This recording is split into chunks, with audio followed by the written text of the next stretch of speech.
BFM Business. Toute l'info éco et business à la mi-journée. 60 minutes business. Guillaume Paul. On est de retour à la REF à l'hippodrome de Longchamp, midi 50 sur BFM Business pour cette deuxième journée de la REF 2020. Donc rendez-vous de rentrée du MEDEF avec notre invité Antonio Marchitelli. Bonjour Antonio, merci beaucoup. Guillaume. Bonjour, directeur général France et Europe de l'Ouest de Coface, de l'assureur Crédit Coface. On parlait avec Pierre Gattaz effectivement du secteur de l'aérien, de l'aéronautique, passablement sinistré par cette crise. Voilà, c'est aussi le moment où on commence à regarder de plus près l'étendue des dégâts dans pas mal de secteurs. Est-ce qu'il y a des secteurs qui repartent malgré tout aujourd'hui, Antonio ? Qu'est-ce que l'on voit chez Coface, là, clairement ? Je dirais que la situation est très variée dans l'économie. Aujourd'hui, vous avez 3 macro-catégories de secteurs. Les secteurs qui ont été directement impactés par le Covid. Là, vous y retrouvez la restauration, l'hébergement, le tourisme, tout ce qu'on sait, que la reprise dépendra beaucoup de la vitesse à laquelle les gestes barrières seront enlevés, s'il y aura des nouvelles vagues, etc. Il y a des secteurs qui étaient déjà en crise auparavant. 2019 a été une belle année. Néanmoins, si vous vous rappelez, il y a eu un bon premier semestre, et un ralentissement dans le deuxième. Et donc, certains secteurs sont rentrés dans la crise en étant déjà fragilisés. Oui. Vous y avez, par exemple, l'automobile. Évidemment. 2019, ralentissement de la Chine, les nouvelles normes environnementales. Ouais, exactement. Voilà. Je crois que l'année 2019 est l'année où on a moins vendu sur les 3 grands marchés à l'exportation dans le monde, Europe, Asie et États-Unis, tout à fait. Ça, avec des impacts, l'Allemagne étant le premier fournisseur de la Chine, par exemple. Vous y retrouvez les métaux, qui encore aujourd'hui, après crise, en juin, enregistrent moins 20%, en ayant touché moins 52% en avril.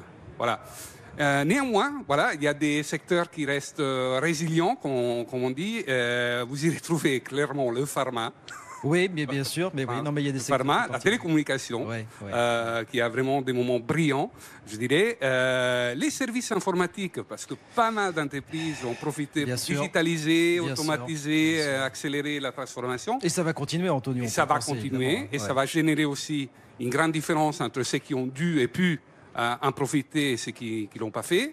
Et l'agro. L'agro, notamment tout ce qui n'est pas service au restaurant, clairement, mais qui enregistre une dynamique relativement stable, plutôt positive.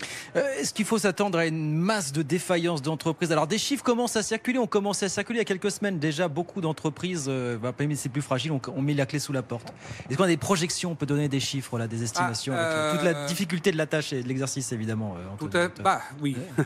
Disons que le deuxième trimestre, les chiffres ont été négative en termes de PIB. On s'attendait à ça, la consommation en baisse. Nous, sur la fin d'année, on prévoit un PIB en contraction de moins 11 et les défaillances d'entreprises en hausse de 21%. Alors, il faut relativiser parce que 2019 a été une belle année en termes de défaillances d'entreprises. Néanmoins, 21%, c'est important. Là, on est sur la France, Antonio. Sous la France, on parle de la France et on s'attend 2 vagues et c'est très spécifique à la France, effectivement, je vais expliquer pourquoi. Une première vague qui va démarrer là, dans les prochaines semaines, on nous accompagnera jusqu'à la fin de l'année, début 21. C'est juste parce que il y a la fin de la suspension de l'obligation de déposer procédure de sauvegarde. Procédure de sauvegarde. C'est ça. Il y a aussi des sociétés qui sortent avec une trésorerie très fragilisée, qui arriveront à des difficultés. Il y a aussi des secteurs très intéressants. Vous prenez la construction, par exemple, un secteur qui redémarre. Et il y a des sociétés qui ont un carnet de commandes en hausse, mais qui ont un BFR, un besoin de fonds de roulement qui n'est pas couvert par la trésorerie. Ça, c'est la première vague. Une deuxième vague qu'on pourrait s'attendre, c'est plutôt printemps 21. Parce que si vous vous rappelez, il y a les prêts, la période de grâce arrive à l'échéance. Il y a les aides qui vont terminer.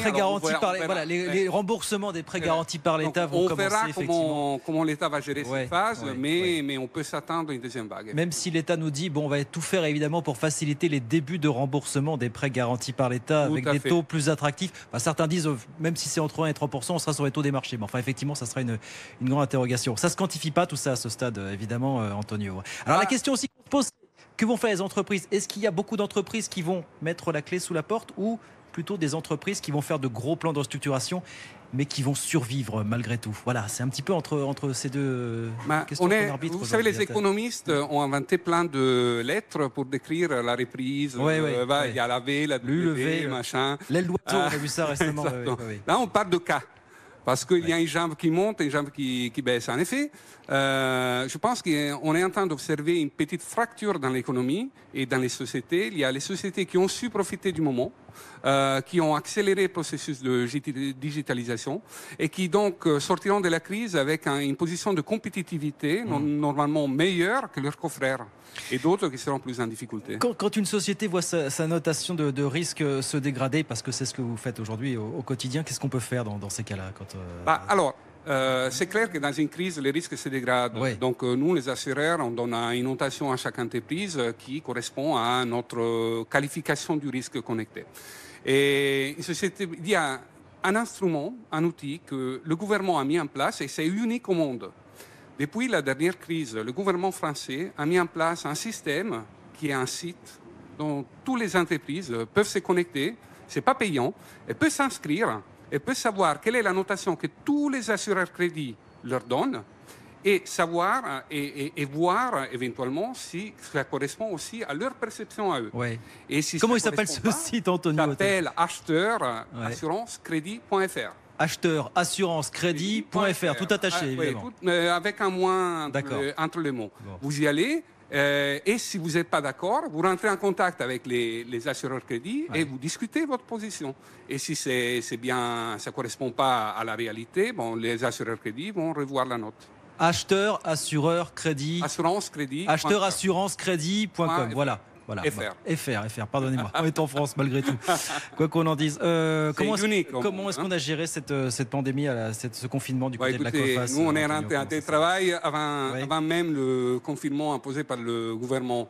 Une démonstration, à mon avis, d'agilité, parce que tous nos services ont continué d'une façon complètement transparente pour nos clients. Le siège est à Paris, oui. Le siège est à Bois-Colombes. Bois-Colombes, oui. Tout à fait. Et deuxième, on a donné de la flexibilité aux clients qui n'étaient pas forcément équipés pour faire du télétravail, souplesse dans la déclaration des sinistres, paiement des primes, etc. Toutes des mesures qui sont restées jusqu'à la fin du confinement juin.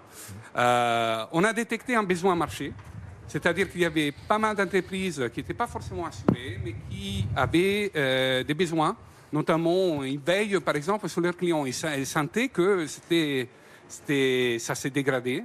Ils avaient besoin de savoir où ils étaient, où ils avaient besoin d'un recouvrement. Ouais. Donc là, on a lancé à un timing record des produits, et en plus avec plutôt un bon succès commercial, ce qui montre qu'il y avait un besoin. Et enfin, on a travaillé avec l'État sur toute une série de mesures pour faire face à la crise. Ouais, bien. On vous souhaite en tout cas de sortir rapidement de la crise pour le bien effectivement des entreprises que vous accompagnez en tout cas au quotidien. Merci beaucoup Antonio, merci. Merci Guillaume. Merci d'être venu Antonio Marchitelli, directeur général de la COFAS pour la France et l'Europe de l'Ouest. Merci d'être venu ce midi sur BFM Business.